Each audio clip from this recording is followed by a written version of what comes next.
Hi, Tom Seiler, live at the Universe in Bowling, back for yet another podcast in the Urethane Debate. I bowled a PBA event this past weekend, and that's not terribly relevant, but the number of people that I talked to at that event is relevant, including a couple of folks that work for ball manufacturers. And from what I understand after this past weekend is that the survey that the USBC released to us was absolute bullshit. The decision's already been made, and urethane is going to be banned, at least in USBC competition and PBA competition. Interesting timing that we get this in mid-July, right at the end of the USBC national tournament.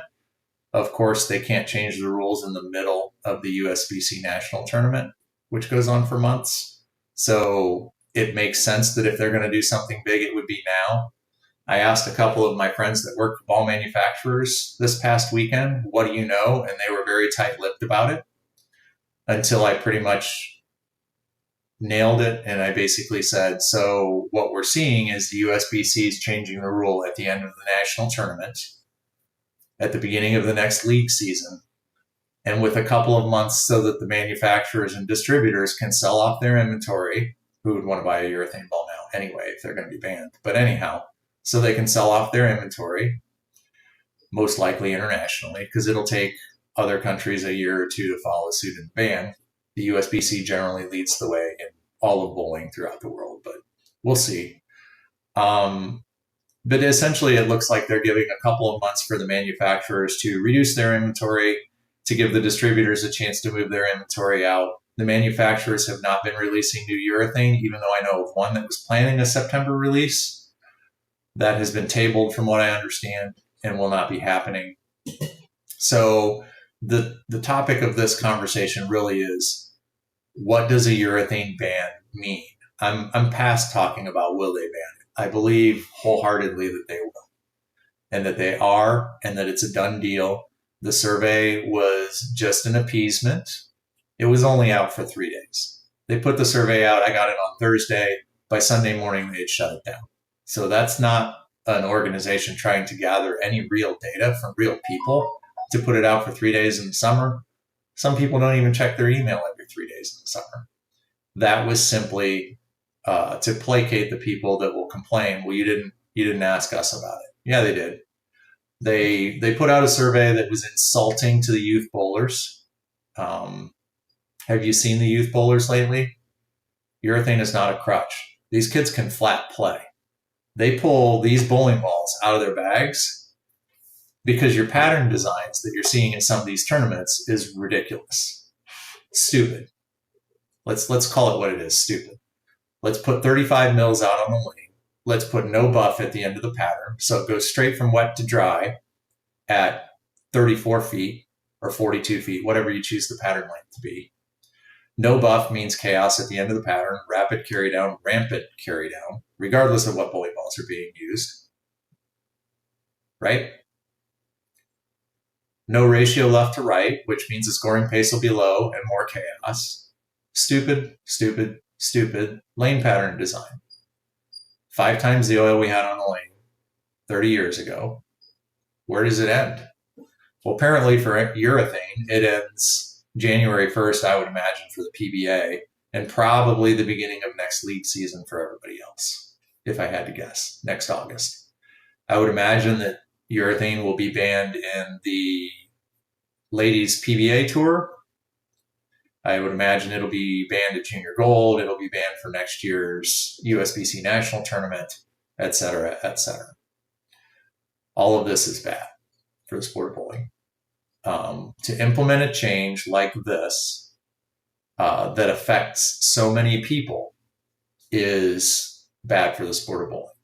Now, the argument is most of the people that used urethane, sorry, lefties, I'm not talking about you right now, not specifically, but most of the people that use urethane as a tool are people that have fairly refined games. They see the lane front to back. They understand when the ratio is low or they're super cliffed. They know how to control the pocket using urethane and probably some other tools. And to make a long story a little bit shorter, USBC is okay with making this change right now because it's going to help the tweeners and the low average bowlers, the low power bowlers, more than it's going to hurt the high average and high power bowlers. They'll figure a way to adjust around it. So go ahead and ban urethane. The pros will be pros. They're still going to be the best of the best. They're still going to have 500 RPM off their hand. They're going to find a way to score on patterns, even if urethane's taken out of play. So while they'll be put out, and a few of them, that are primarily known for urethane use on all patterns, maybe it hurts a few of them, hurts their livelihoods.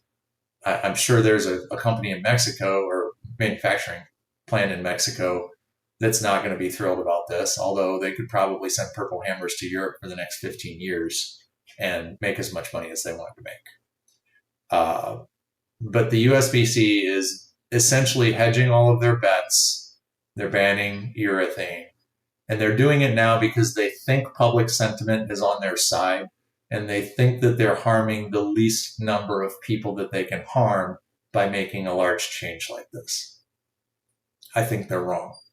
I think they've miscalculated, and I think they underestimate the amount of damage that a change like this, of this scope, will do to the sport in general. Because some very high-level players will no longer be very high-level players and they will quit. Some mid-level players will just get upset with the USBC changing ingredients in the cake again, blindly removing weight holes. Oh, well, that definitely controlled the scoring pace. Now banning urethane, that's going to control the scoring pace. It's not going to. You know what the ball manufacturers are going to do? Probably already have. They're going to create a ball that looks like this, that smells like this, that rolls like this, but absorbs 3 drops of oil in under 135 seconds. They're going to send it off to the USBC. The USBC is going to certify it as reactive. I'm going to scuff it with 360, and I'm going to use it whenever I have to control the pocket, just like all the other high-level players are going to use it to control the pocket. The ball manufacturers will make their way around this rule, just like they made their way around the extra weight hole rule, balance hole rule, a few years ago. They had balance holes built into the cores, into the asymmetric cores, in about 20 minutes when that rule changed. The manufacturers will get around this. The reason for that is chemically, reactive bowling balls are urethane with a plasticizer. What a plasticizer is essentially is just an ingredient that's added to urethane that causes porosity and causes oil absorption into the bowling ball. That's what USBC determines to be the difference between urethane and reactive. If they ban urethane and they go forward with the same definition of urethane as what we've had in the past, oil absorption, the ball manufacturers are going to get around this before the league season starts in 3 weeks. I'm looking at the calendar here. It's July 28th. The ball manufacturers are going to have the same look in our bags for $200 in 3 weeks that we had before with the Purple Hammer. I know you can argue, well, everybody's been trying to mimic the Purple Hammer for a long time. Nobody's been able to. I would argue that the pitch black was pretty close enough that the Storm players, the higher level Storm players, made it look like the purple in the right conditions. In my opinion, the purple is a better bowling ball than the pitch black, but marginally. In my opinion, the Purple Hammer is a better bowling ball than the IQ 78 by about 10 or 12 worlds. The IQ 78 is not a very good bowling ball. The Black Hammer, while you would think both of them complying with the 78 rule, would be a similar bowling ball to the IQ 78. It wasn't. The Black Hammer is significantly better than the IQ 78. I have 2 of each of them drilled, plus a Purple Hammer. I have 5 or 6 urethane balls. I have about 35 or 40 reactive balls and 2 or 3 plastic balls. So I've thrown them all. I've thrown them all in lots of different conditions. I can tell you, and I also own one of these too. This is a durometer. I check my stuff pretty frequently. My Purple Hammer punches about 66 and has for a long time. My Black Hammer started at 78. Now it's at around 70. My Black Hammer rolls just like my Purple. It's just a pad different. So if I have my purple surfaced at 500, my black at 360, they're very, very, very, very similar bowling balls. I would imagine that the manufacturers will create bowling balls with cores similar to the Purple Hammer, low flare cores that are going to create carry down just like the Purple Hammer does, because oil absorption does not affect carry down. It's flare, lack of flare. So we're going to get a urethane ban here. We're going to go into the league season. The ball manufacturers are going to release new bowling balls that have small, tall cores in them, like the Purple Hammer, like the Pitch Black. They're going to be urethane-like in that they're aggressive covers with slow reaction to friction. We're going to surface them 360 and 500. They're not going to flare. They're going to carry oil down. And we're going to be in exactly the same mess in January as we're in right now, if you want to call it a mess. People that don't like urethane, they think bowling is broken. People that do like urethane, they think bowling is broken, and as a result, they need urethane to deal with bowling's brokenness. The brokenness is in pattern design. It's in short buffs. It's in high ratios, cliffs, whatever you want to call them, whether the cliff is left to right or front to back.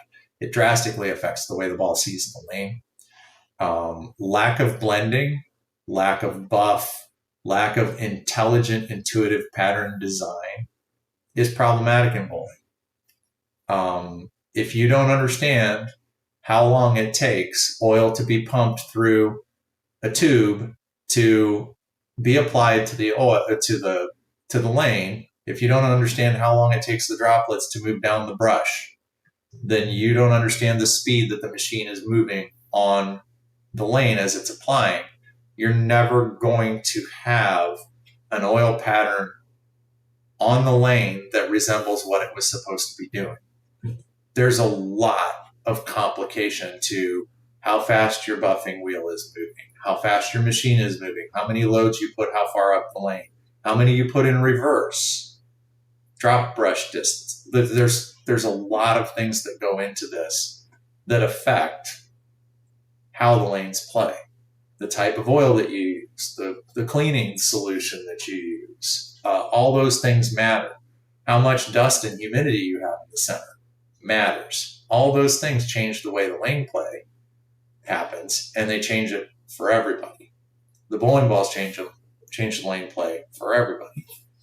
Banning urethane bowling balls is going to do damn near zero to fix whatever problems we have in bowling, because the industry itself is broken. If we don't start taking a good hard look at that 30-year-old lane bed with a $17 an hour guy designing the pattern that goes into the machine that maybe isn't even a bowler himself, we need to rethink how the entire game is structured, right? It's a different conversation having a greenskeeper on a golf course telling a guy that makes $17 an hour driving a green cutter how high he wants the greens. That's a different conversation, because the green cutter doesn't have control over the length of the greens or the pin placement.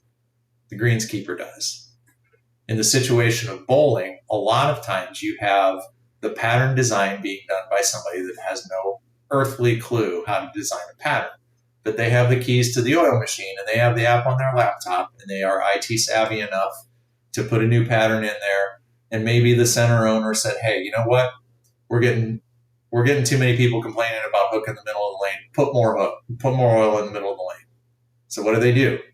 They add a couple loads to the center in the forward application. Maybe their lane machine doesn't do reverse. Maybe they got a Brunswick machine. Who knows? Long story short, they put a little bit more oil in the forward application. They end up with a little bit more oil at the end of the pattern because they put it in forward, and that oil got buffed forward more. Now all of a sudden you have more complaints about, well, people have to throw bigger pieces now. They have to move left faster. Even though there's more oil, they're burning it off the lane faster. Maybe they're using an older lane conditioner. They're not using fire and ice and modern lane oils. Who knows? But the long story short, again, is that banning urethane, mark my words, if they don't change the definition of urethane ball, will have absolutely no positive effect on the rate of carry down, which everybody complains about. It'll have no effect on the scoring pace. It'll have no effect other than banning a few players on the PBA tour and doing some damage to B7 financially because they won't be selling purple and black hammers in the United States market anymore. Anyhow, rant over. I'm going to close the video. Hope you guys are having a good day. Be well, be kind to each other, and throw whatever you want. I don't care if it's reactive or urethane.